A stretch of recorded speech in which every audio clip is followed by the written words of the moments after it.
And out of the 100 kids, I do the gospel presentation. 100 of them give their life to Jesus. So the first church I went to, I think it was an Anglican church.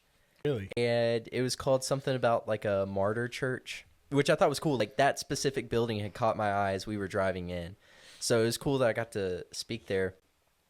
And we're going in, and not only is it kind of like nerve-wracking to walk in and preach for a congregation to a congregation, but to not know what was going on, like nerve-wracking to walk in and preach for a congregation to a congregation, but to not know what was going on. Like I was supposed to bow at the table or something. I didn't do that right. They had to get me back and like do it. I mean, I had no clue what was going on, but I think there was a stark contrast in what happened at both of the churches.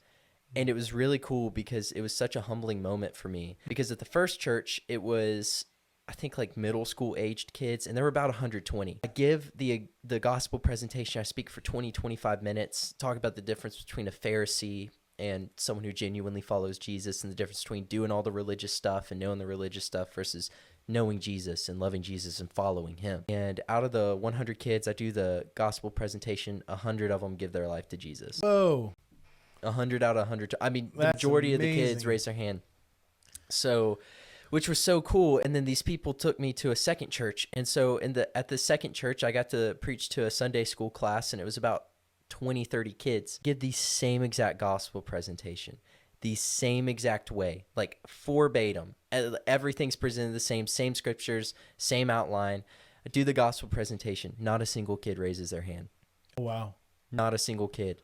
Wow. And it was such a humbling moment for me because I guess I thought my gospel presentation was so good at the first one because I had so many people raise their hand and commit their life to Jesus. And I mean, genuinely want to know Jesus. I go into the second one, not a single kid raised their hand. Wild.